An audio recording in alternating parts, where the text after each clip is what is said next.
Oh, halika na, sa amin ay sumama ka. Ngiti at sayang aming ambag.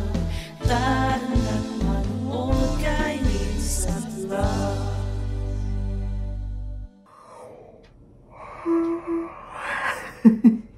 Okay mga bro, today po is Tuesday.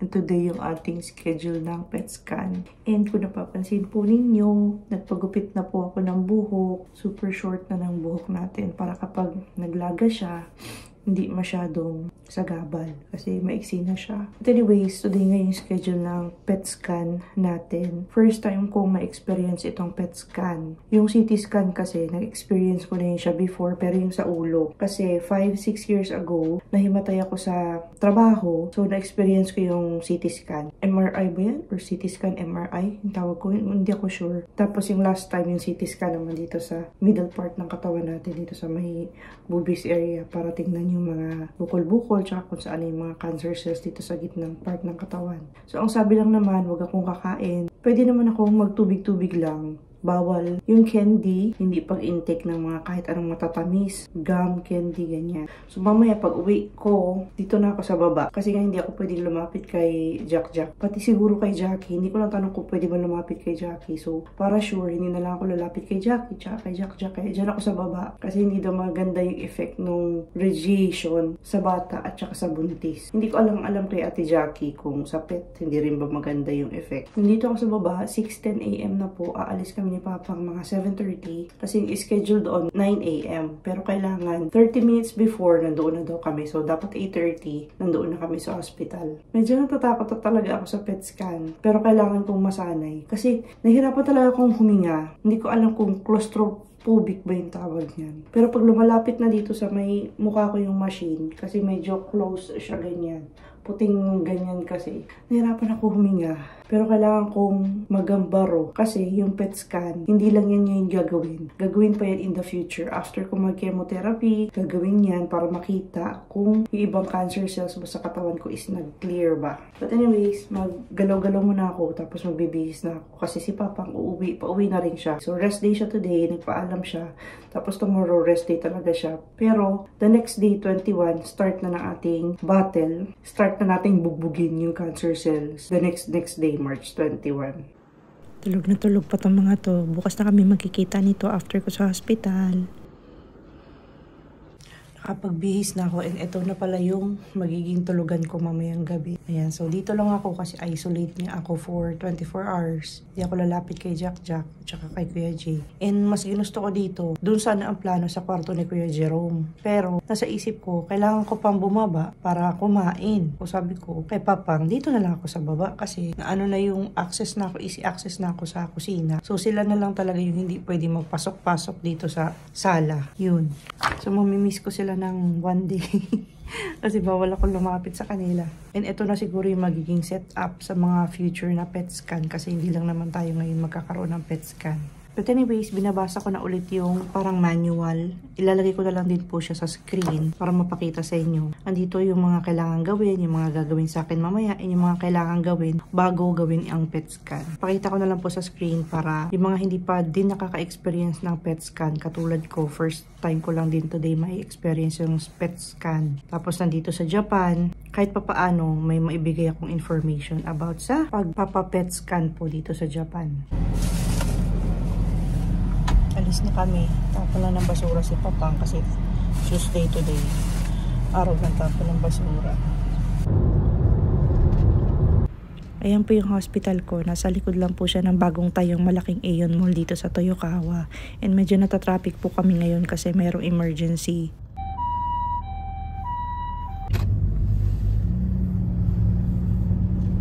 After ng mga 30 to 40 minutes, nandito na po kami. Punta kami dyan sa number 12.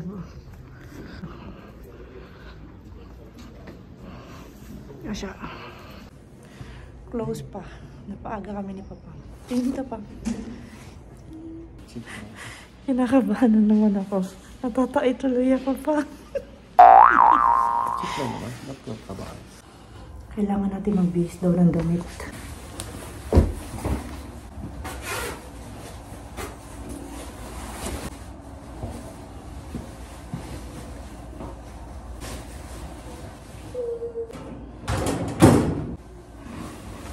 Tapos, kailangan na alisin yung mga singsing. Hirap pa naman tanggalin itong sikit na tanggal hikaw.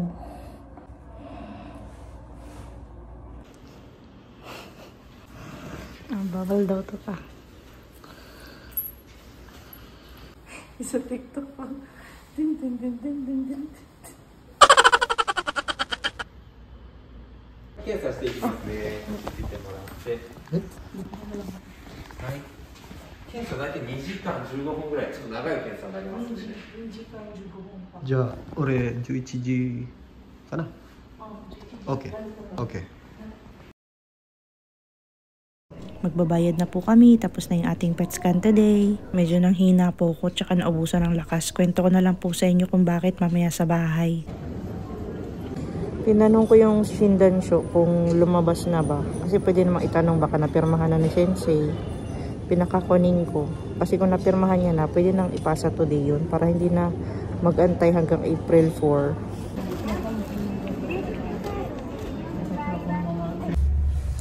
Punta muna kami ni Papang sa grocery. Nag-order kasi ako ng juicer.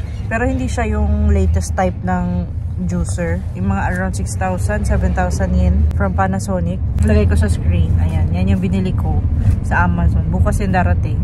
So, bibili ako ngayon ng mga prutas na pwede kong i-juicer bukas.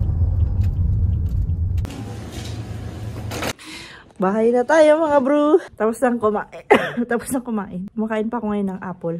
Yung i-juicer ko sana bukas. Kinain ko na isa. Ang tamis. Medyo mahal yung apple. Magkano yung pang? Isang supot ng ganun? 1,500 kasama yung tax. Tapos 6 na peraso lang, no? Pero masarap to kapag ginush. But anyways, the experience natin today. Nabidyohan ako pang pagpasok ko doon. Pagpasok ko doon, ang ginawa, in-explain sa akin yung loob ng facility. So, merong 3 cubicle doon na pagkatapos kong lagyan ng may in-inject sila sa akin eh. So, pagkatapos ko daw i-inject, doon ako sa number 1 na cubicle. After nun, pinapunta na ako doon sa area kung saan lalagyan ako ng so hindi siya swero. May ipapasok na syrup. Basta may ipapasok na sa katawan ko. Tapos mga 30 seconds lang naman. 30 seconds, 1 minute lang naman. Dumaloy sa ugat ko. Dito ako sa kabila nilagyan dito. Natanggal na yung band-aid. Basta dito ako tinurukan. 30 seconds to 1 minute lang naman siya na dumadaloy. Tapos after nun, hindi pa pala. First muna, prinik ako dito. Tapos kinuha yung parang may ginanon siyang machine. Tapos yung machine na yun, sabi 95. Hindi ko alam kung para saan yung 95 na yun. Pero sinabi niya sa sensei, yung reading daw is 95. So sinulat ng sensei dun sa papel ko. Tapos after nun, ayun na, tinurok na sa akin yung parang liquid na kailangan ilagay sa sistema ko. Tapos yun, after that, pinapunta na ako doon sa cubicle. Meron silang kumot doon, may upuan. Yung upuan, pwede mo siyang ihiga kasi pwede kang matulog doon. 1 oras ka kasi doon eh. Tapos sa loob ng 1 oras na yun, binigyan ako ng isang bottle ng tubig na may lamang 500 ml na tubig. Kailangan ko yung ubusin or kahit kalahati nun, kung hindi ko kayang ubusin, kahit kalahati man lang nun, maubos ko sa loob ng 1 oras. Tapos magwiwi ako. So naubos ko naman yun, tapos nagtulog-tulog lang ako doon. Tapos nung nagwiwi na ako, nagwiwi ako. After ko magwiwi, hindi lang ako nagwiwi. Nag-poop din ako dahil sa sobrang kaba ko napupoop kasi. So, bukod sa nagbibi, nag-poop din ako. Then, after kong magawa yun na, pinapunta na ako doon sa radiation na machine. Tapos, doon sa radiation na machine, sobrang kabado na talaga kasi ako eh. Nag-panic attack ako doon. May strap kasi doon, di ba? Di ba, higa ka, sample is higa, di ba? Di ba, higa ako, ganyan. Higa ako, ganyan, di ba? Straight na straight. Tapos, ini-strap na ako nung parang technician ba yung tawag niyan, ini-strap niya na akong ganyan. So, pag-strap pa lang niya sa akin, parang iba na yung pakiramdam ko. Tapos, umusog na yung machine, papunta doon sa parang kuweba. Sabi ko, kasi, nag-panic attack ako doon. Sabi ko kasi sa kanya, takot ako sa mga, yung closest space ba, yung sabi ko yung kitsui kasi, yung parang chichay kasi yung tokoro. Tapos parang inahabi ko sa kanya, nahirapan ako huminga. Binigyan niya ako ng ilang seconds. Huminga lang ako ng malalim. Tapos yun, sumunod nun, ayun na, napasok na ako na maayos. Pero kabadong-kabado ako, nanginginig ako. Kasi nga, ayoko talaga yung pakiramdam doon sa scan na yan. Kasi na-try ko na yung CT scan. Medyo maiksi lang kasi yung CT scan eh. Pero doon sa PET scan, medyo makapal kasi yung area kung saan parang kuweba. Tapos, 2 beses ka pa lang kukunan ng scan. So, yung first 20 minutes, hindi talaga gagalaw. Talagang nakaganon lang ako. Habang nakapikit ako, nayak ako. Kasi habang nakapikit ako, inaalala ko na lang yung mga past vlog namin na namamasyal kami, ganyan. Puro happy thoughts lang para hindi ako kabahan. Hindi na naman ako mag-panic attack. Tapos, hinga lang ng malalim. Hindi ko alam kung nakaka-relate ba yung iba. Yung parang pumasok ka sa maliit na space, parang claustrophobic nga ganyan. Yung pakiramdam na may hirapan kang huminga ba pag naiisip mo na nasa maliit ka na space. So, ganun yung pakiramdam ko kasi kanina na nahihirapan ako huminga. Kasi nasa isip ko, ang liit ng space, ipapasok ako doon sa parang kuweba. Parang ayoko yung pakiramdam. Tapos nakastrap pa yung katawan ko. So, iniisip ko na lang yung mga past vlog namin na namamasyal kami sa Kyoto, ganyan. Na naisip ko, pag natapos ko tong lahat ng cycle ng chemotherapy, kapag naging okay na ako, babalik kami doon, malaki na si Jack, parang ganun. Tapos, buti na lang mabait yung, yung parang technician doon na lalaki. 20 minutes lang muna yung pinaka-first na ginawa niya sa akin. 20 minutes scan lang muna. Tapos, in-stop niya muna para makapag-relax daw muna ako kasi nga nanginginig-ginig ako eh. Pinabalik niya ako doon sa room, sa cubicle, para pwede ako makapag-relax ulit. Kasi may kasunod pa akong isang lolo naman. So, inuna niya muna yung si lolo. Tapos, after ni lolo, bumalik ako for another 10 minutes na lang man. And doon sa 10 minutes na yun, parang medyo okay na yung pakaramdam ko, pero nanginginig-ginig pa rin ako. Tapos, medyo mabilis lang naman yung 10 minutes compared doon sa 20 minutes.